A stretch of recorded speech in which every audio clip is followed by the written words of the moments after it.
Chemical air ಡೈಗಳನ್ನ ಬಳಸಿ ಇನ್ನೂ ಚಿಕ್ಕ ವಯಸ್ಸಿನಲ್ಲೇ ಬಿಳಿ ಕೂದಲು ಜಾಸ್ತಿ ಆಗ್ತಿದೆ. ಒಂದೋ ಎರಡೋ ಬಿಳಿ ಕೂದಲಿರುತ್ತೆ, ಅದನ್ನು ಮುಚ್ಚಾಕೋದಕ್ಕೆ ಹೇರ್ ಕಲರ್ನ ಹಚ್ಕೋತೀವಿ. 1 ವರ್ಷ 2 ವರ್ಷ ಆಗೋ ಅಷ್ಟರಲ್ಲಿ ಕೂದಲು ನ್ಯಾಚುರಲ್ ಕಲರ್ ಕಡಿಮೆ ಆಗುತ್ತೆ, ಗ್ರೇ ಏರ್ಸ್ ಆಗುತ್ತೆ, ಕೂದಲು ಇನ್ನೂ ಬಿಳಿ ಆಗುತ್ತೆ.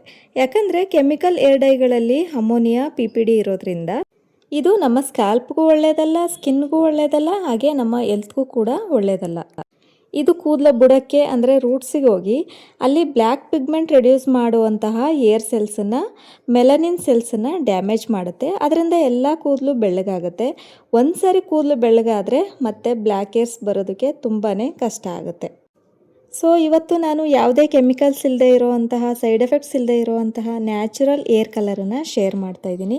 ಸೊ ನೀವು ನೋಡ್ತಾ ಇರ್ಬೋದು, ನನ್ನ ಕೂದಲು ತುಂಬ ವೈಟ್ ಆಗಿದೆ. ಈ ವಿಡಿಯೋದಲ್ಲಿ ನೀವು ನೋಡ್ತಾ ಇರ್ಬೋದು, ತುಂಬ ವೈಟ್ ಆಗಿದೆ, ಗ್ರೇ ಏರ್ಸು ಕೂಡ ಜಾಸ್ತಿ ಆಗಿದೆ. ಇವತ್ತಿನ ವಿಡಿಯೋದಲ್ಲಿ ಲೈವ್ ಆಗಿ ರಿಸಲ್ಟ್ ಹೇಗಿದೆ ಅನ್ನೋದನ್ನು ನಾನು ತೋರಿಸ್ತೀನಿ.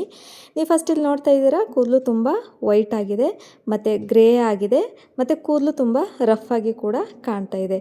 ಆಫ್ಟರ್ ಅಪ್ಲಿಕೇಶನ್ ಇದನ್ನು ಈ ಪ್ಯಾಕ್ ಹಾಕಿ ಆದಮೇಲೆ, ಏರ್ ಕಲರ್ ಹಾಕಿ ಆದಮೇಲೆ ನೀವು ನೋಡ್ತಾ ಇರ್ಬೋದು, ಕೂದಲು ತುಂಬ ಬ್ಲ್ಯಾಕ್ ಆಗಿದೆ. ಆ ವೈಟ್ ಏರ್ ಏನಿತ್ತು, ವೈಟ್ ಏರ್ ಒಂದು ಕೂಡ ಕಾಣಿಸ್ತಿಲ್ಲ, ತುಂಬ ಬ್ಲ್ಯಾಕ್ ಏರ್ಸ್ ಕೂಡ ಆಗಿದೆ. ಕೂದಲು ತುಂಬ ಡಾರ್ಕ್ ಆಗಿ ಬ್ಲ್ಯಾಕ್ ಆಗಿದೆ. ಇದು ಲೈವ್ ರಿಸಲ್ಟ್ ನಾನು ತೋರಿಸ್ತಾ ಇರೋದು.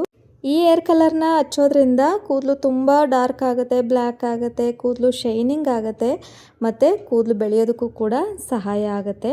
ಸೊ ಆದಷ್ಟು ಕೆಮಿಕಲ್ಸ್ ಇರೋವಂತಹ ಏರ್ ಡೈಗಳನ್ನು ಹಚ್ಚೋದನ್ನು ಬಿಟ್ಟು ನ್ಯಾಚುರಲ್ ಆಗಿ ಸಿಗುವಂತಹ ಏರ್ ಕಲರ್ಗಳನ್ನು ಹಚ್ಚೋದು ತುಂಬ ಒಳ್ಳೆಯದು.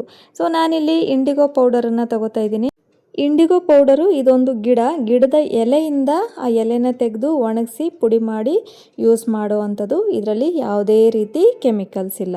ಇಂಡಿಗೋ ಪೌಡರು ಎಲ್ಲ ಆಯುರ್ವೇದಿಕ್ ಸ್ಟೋರ್ಗಳಲ್ಲೂ ಸಿಗುತ್ತೆ, ಆನ್ಲೈನ್ಗಳಲ್ಲೂ ಸಿಗುತ್ತೆ. ಒಳ್ಳೆ ಕ್ವಾಲಿಟಿದನ್ನು ನೋಡಿಕೊಂಡು ತೊಗೋಬೇಕಾಗುತ್ತೆ. ನಿಮ್ಮ ಏರ್ ಲೆಂತ್ಗೆ ಎಷ್ಟು ಬೇಕೋ ಅಷ್ಟು ಪೌಡರನ್ನು ತೊಗೋಬೇಕಾಗುತ್ತೆ. ನಾನಿಲ್ಲಿ 4 ಟೇಬಲ್ ಸ್ಪೂನ್ನಷ್ಟು ಪೌಡರನ್ನು ತೊಗೊಳ್ತಾ ಇದ್ದೀನಿ. ನನ್ನ ಏರ್ ಲೆಂತ್ಗೆ ಎಷ್ಟು ಬೇಕೋ ಅಷ್ಟನ್ನು ನೋಡಿಕೊಂಡು. ಇದಕ್ಕೆ ಬಿಸಿ ನೀರನ್ನೇ ಹಾಕಬೇಕು. ತಣ್ಣೀರನ್ನು ಹಾಕ್ಬೋದು, ಬಟ್ ಅಷ್ಟು ಚೆನ್ನಾಗಿ ರಿಸಲ್ಟ್ ಸಿಗೋದಿಲ್ಲ. ಬಿಸಿನೀರು ಚೆನ್ನಾಗಿ ಕಾಯ್ದಿರುವಂಥ ನೀರನ್ನು ಹಾಕೋದ್ರಿಂದ ಇದು ರಿಸಲ್ಟ್ ಕೂಡ ತುಂಬ ಚೆನ್ನಾಗಿ ಸಿಗುತ್ತೆ, ತುಂಬ ಚೆನ್ನಾಗಿ ಕಪ್ಪಾಗುತ್ತೆ. ಒಂದು ಕನ್ಸಿಸ್ಟೆನ್ಸಿ ನೋಡಿಕೊಂಡು ನಾವು ಏರ್ ಪ್ಯಾಕ್ ಹಾಕೋದಕ್ಕೆ ಎಷ್ಟು ತೆಳು ಬೇಕು ಅನ್ನೋದನ್ನು ನೋಡಿಕೊಂಡು ನೀರು ಹಾಕ್ಕೊಂಡು ಮಿಕ್ಸ್ ಮಾಡ್ಕೋಬೇಕು. ತುಂಬ ತೆಳುನೂ ಆಗಬಾರ್ದು, ತುಂಬ ಗಟ್ಟಿನೂ ಆಗಬಾರ್ದು.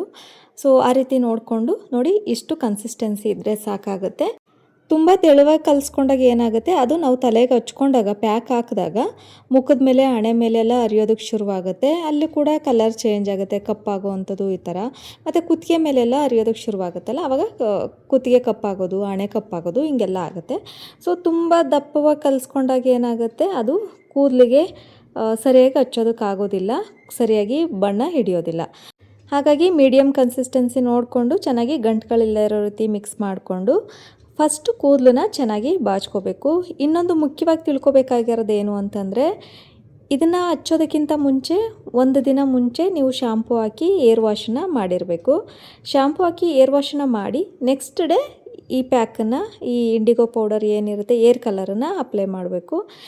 ಇದನ್ನು ಮಾತ್ರ ಅಲ್ಲ, ನೀವು ಮೆಹಂದಿ ಅಪ್ಲೈ ಮಾಡ್ತೀರಾ ಅಂತಂದ್ರೂ ಸಹ ಏರ್ ವಾಶ್ ಮಾಡಿ ನೆಕ್ಸ್ಟ್ ಡೇನೇ ಅಪ್ಲೈ ಮಾಡಬೇಕು. ಆ ರೀತಿ ಮಾಡಿದ್ರೆ ಒಳ್ಳೆ ರಿಸಲ್ಟ್ ಸಿಗುತ್ತೆ. ಈ ಪೇಸ್ಟನ್ನು ಪೂರ್ತಿಯಾಗಿ ಕೂದಲಿಗೆ ಹಚ್ಚಬೇಕು, ಬುಡದಿಂದ ತುದಿ ತನಕ ಹಚ್ಚಬೇಕು. ನಿಮಗೆ ಬಿಳಿ ಕೂದಲು ಎಲ್ಲಿ ಜಾಸ್ತಿ ಇದೆ ಅಲ್ಲಿ ಸ್ವಲ್ಪ ತಿಕ್ಕಾಗಿ ದಪ್ಪವಾಗಿ ಅಪ್ಲೈ ಮಾಡಿ. ಈ ಇಂಡಿಗೋ ಪೌಡರ್ನ ಇನ್ನೂ ಒಂದು ರೀತಿಯಾಗಿ ಅಪ್ಲೈ ಮಾಡ್ತಾರೆ. ಫಸ್ಟ್ ಡೇ ಅಂದರೆ ಮೆಹಂದಿ ಪೌಡರನ್ನು ಮಿಕ್ಸ್ ಮಾಡಿ ಏರ್ ಮಾಸ್ಕ್ ಥರ ಹಾಕಿ, ಸೊ ಅದನ್ನು ವಾಶ್ ಮಾಡಿಕೊಂಡು ಅದು ಬ್ರೌನ್ ಕಲರ್ ಬಂದಿರುತ್ತೆ ಚೆನ್ನಾಗಿ. ಸೊ ವೈಟ್ ಏರ್ ಕೂಡ ಸ್ವಲ್ಪ ಬ್ರೌನ್ ಕಲರ್ ಆಗಿರುತ್ತೆ. ಇನ್ನು ನೆಕ್ಸ್ಟ್ ಡೇಗೆ ಈ ಇಂಡಿಗೋ ಪೌಡರ್ನ ಮಿಕ್ಸ್ ಮಾಡಿಕೊಂಡು ಏರ್ ಪ್ಯಾಕನ್ನು ಹಾಕುವಂಥದ್ದು. ಈ ರೀತಿಯೂ 2 ಸ್ಟೆಪ್ಪಲ್ಲಿ ಮಾಡ್ತಾರೆ. ಸೊ ನಾನಿಲ್ಲಿ 1 ವೀಕ್ ಮುಂಚೆ ಎಣ್ಣೆನ ಅಪ್ಲೈ ಮಾಡಿದ್ದು, ಮೆಹಂದಿನ ಅಪ್ಲೈ ಮಾಡಿದ್ದು. ಹಾಗಾಗಿ ಮತ್ತೆ ಮೆಹಂದಿ ಹಚ್ಚೋದೇನು ಬೇಡ ಅಂತೇಳಿ ಬರೀ ಇಂಡಿಗೋ ಪೌಡರನ್ನು ಮಿಕ್ಸ್ ಮಾಡಿ ಅಪ್ಲೈ ಮಾಡ್ತಾ ಇದ್ದೀನಿ. ಸೊ ನಾವು ಏರ್ ಕಲರ್ ಮಾಡಬೇಕು ಅಂತಂದರೆ ಕಡಿಮೆ ಅಂದರೆ ಅಟ್ಲೀಸ್ಟ್ 15 ದಿನ ಗ್ಯಾಪಲ್ಲಿರಬೇಕು. ಮೆಹಂದಿನ ನೀವು ಹಚ್ತೀರಾ ಅಂತಂದರೆ, ಇವತ್ತು ಹಾಕಿದ್ದೀರಾ ಮೆಹಂದಿ ಪ್ಯಾಕನ್ನು ಅಂತಂದರೆ 15 ಡೇಸ್ ಆದಮೇಲೆ ನೀವು ಅದನ್ನು ಅಪ್ಲೈ ಮಾಡಬೇಕು.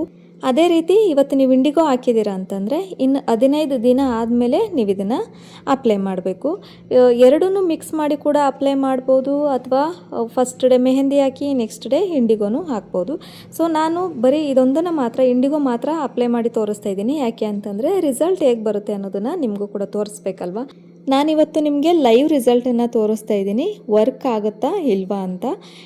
ಅಪ್ಲೈ ಮಾಡಿ ಆದಮೇಲೆ ಕೂದಲನ್ನ ಎತ್ತಿ ಮೇಲೆ ಕಟ್ಟಿ ಶವರ್ ಕ್ಯಾಪ್ ಹಾಕ್ಬೋದು. ಶವರ್ ಕ್ಯಾಪ್ ಇಲ್ಲ ಅಂದರೆ ಈ ರೀತಿಯಾಗಿ ಒಂದು ಪ್ಲಾಸ್ಟಿಕ್ ಕವರನ್ನು ಹಾಕ್ಬೋದು. 2 ಅವರ್ಸ್ ಇದನ್ನು ಹಾಗೆ ಬಿಡಬೇಕು. ಕಡಿಮೆ ಅಂದರೆ 1.5 ಗಂಟೆ ಟೈಮ್ ಅಂತೂ ಬಿಡಲೇಬೇಕು. 1.5 ಗಂಟೆಯಿಂದ 2 ಗಂಟೆ ಟೈಮ್ ಬಿಡಲೇಬೇಕು. ಸೊ ಏರ್ ಪ್ಯಾಕ್ ಹಾಕಿ ಆದಮೇಲೆ ನೋಡಿ, ಫಸ್ಟು ಗ್ರೀನ್ ಕಲರ್ ಇತ್ತು, 2 ಅವರ್ ಬಿಟ್ಟು ಆದಮೇಲೆ ಎಷ್ಟು ಬ್ಲ್ಯಾಕ್ ಆಗಿದೆ ಅಂತೇಳಿ. ಇನ್ನು ಏರ್ ವಾಶ್ ಆದಮೇಲೆ ಹೇಗಿದೆ ಅನ್ನೋದನ್ನು ನೋಡೋಣ. ನೋಡಿ ಎಷ್ಟು ಬ್ಲ್ಯಾಕ್ ಆಗಿದೆ, ಒಂದು ವೈಟ್ ಏರ್ಸ್ ಕಾಣಿಸ್ತಿಲ್ಲ. ಏರ್ ಕಲರ್ ಹಚ್ಚೋದಕ್ಕಿಂತ ಮುಂಚೆ ನೀವು ನೋಡ್ತಾ ಇರ್ಬೋದು ಈ ಕಡೆ ಎಷ್ಟು ವೈಟ್ ಏರ್ಸ್ ಇದೆ ಅಂತೇಳಿ. ಮತ್ತು ಕೂದಲು ಕೂಡ ಗ್ರೇ ಇದೆ, ಬ್ರೌನ್ ಇದೆ. ಈ ಕಡೆ ಪಕ್ಕದಲ್ಲಿ ನೀವು ನೋಡ್ತಾ ಇದ್ದೀರಾ ಎಷ್ಟು ಬ್ಲ್ಯಾಕ್ ಆಗಿದೆ, ಎಷ್ಟು ಡಾರ್ಕ್ ಆಗಿದೆ ಕೂದಲು ಅಂತೇಳಿ. ಇಷ್ಟು ಬ್ಲ್ಯಾಕ್ ಆಗಿ ಇಷ್ಟು ಒಳ್ಳೆ ರಿಸಲ್ಟು ನೀವು ಏನು ಕೆಮಿಕಲ್ಸ್ ಏರ್ ಡೈಗಳನ್ನ ಅಪ್ಲೈ ಮಾಡ್ತೀರಾ ಅದರಲ್ಲೂ ಸೇಮ್ ರಿಸಲ್ಟೇ ಸಿಗುತ್ತೆ. ಆದರೆ ಅದರಲ್ಲಿ ತುಂಬಾ ಸೈಡ್ ಎಫೆಕ್ಟ್ಸ್ ಇರುತ್ತೆ. ನಾನು ನಿಮಗೆ ತೋರಿಸ್ತಾ ಇರೋದು ಲೈವ್ ರಿಸಲ್ಟು. ಇದರಲ್ಲಿ ಯಾವುದೇ ರೀತಿ ಕೆಮಿಕಲ್ಸ್ ಇಲ್ಲ, ನ್ಯಾಚುರಲ್ ಒಂದು ಇಂಡಿಗೋ ಪೌಡರಿಂದ ಕೂದಲನ್ನ ಕಪ್ ಮಾಡ್ಕೊಳ್ಳುವಂತಹ ವಿಧಾನ.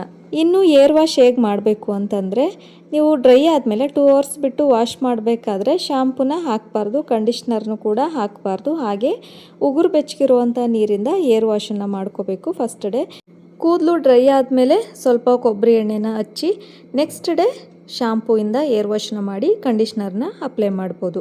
ಸೊ ಕೆಲವರಿಗೆ ನ್ಯಾಚುರಲ್ ಇಂಗ್ರೀಡಿಯೆಂಟ್ಸ್ ಅಲರ್ಜಿಕ್ ಇರುತ್ತೆ. ಹಚ್ಚೋದಕ್ಕಿಂತ ಮುಂಚೆ ಒಂದು ಪ್ಯಾಚ್ ಟೆಸ್ಟನ್ನು ಮಾಡಿಕೊಂಡು ಅಪ್ಲೈ ಮಾಡಿ ಇದರಿಂದ ಆಗುವಂಥ ಸೈಡ್ ಎಫೆಕ್ಟ್ಸನ್ನು ಪ್ರಿವೆಂಟ್ ಮಾಡ್ಬೋದು. ಇಂಡಿಗೋ ಏರ್ ಕಲರ್ನ ಹಚ್ಚೋದ್ರಿಂದ ಬರೀ ಕೂದಲು ಕಪ್ಪಾಗೋದು ಮಾತ್ರ ಅಲ್ಲ, ಕೂದಲು ಬೆಳೆಯೋದಕ್ಕೆ ಸಹಾಯ ಆಗುತ್ತೆ, ಕೂದಲು ಶೈನಿಂಗ್ ಆಗುತ್ತೆ, ಹಾಗೆ ಕೂದಲು ತುಂಬ ಸಾಫ್ಟಾಗಿ ಆಗುತ್ತೆ. ಕೆಮಿಕಲ್ ಏರ್ ಡೈಗಳನ್ನ ಹಚ್ಚೋದ್ರಿಂದ ಸ್ಕಿನ್ ಇರಿಟೇಷನ್ ಆಗುತ್ತೆ, ಸ್ಕ್ಯಾಲ್ಪ್ ಇಚ್ಚಿಂಗ್ ಆಗುತ್ತೆ, ಇನ್ಫೆಕ್ಷನ್ ಆಗುತ್ತೆ, ಹಾಗೆ ಕೂದಲು ಉದುರುವಂಥ ಸಮಸ್ಯೆಗಳು ಜಾಸ್ತಿ ಆಗುತ್ತೆ. ಸ್ಕಿನ್ ಅಲರ್ಜಿ ಹೆಲ್ತ್ಗೆ ತುಂಬ ತೊಂದರೆ ಆಗುತ್ತೆ. ಕಣ್ಣುಗಳು ಊದ್ಕೊಳ್ಳೋ ಅಂಥದ್ದು, ಸ್ಕಿನ್ನಲ್ಲಿ ರ್ಯಾಷಸ್ ಆಗುವಂಥದ್ದು, ಕೂದಲು ಉದುರೋದು, ಕೊನೆಗೆ ಸೀರಿಯಸ್ ಹೆಲ್ತ್ ಇಶ್ಯೂಸ್ ಆಗುವಂಥ ಚಾನ್ಸಸ್ ಇರುತ್ತೆ. ಆದಷ್ಟು ಕೆಮಿಕಲ್ ಏರ್ ಡೈಗಳನ್ನ ಬಳಸೋದನ್ನು ಬಿಟ್ಟು ನ್ಯಾಚುರಲ್ ಆಗಿ ಸಿಗುವಂತಹ ಏರ್ ಕಲರ್ಗಳನ್ನ ಬಳಸೋದ್ರಿಂದ ಬಿಳಿ ಕೂದಲಾಗೋದನ್ನು ಪ್ರಿವೆಂಟ್ ಮಾಡ್ಬೋದು. ಇವತ್ತಿನ ವಿಡಿಯೋ ಇಷ್ಟ ಆದರೆ ಪ್ಲೀಸ್ ಲೈಕ್ ಮಾಡಿ, ಶೇರ್ ಮಾಡಿ, ಸಬ್ಸ್ಕ್ರೈಬ್ ಮಾಡೋದನ್ನು ಮಾತ್ರ ಮರಿಬೇಡಿ.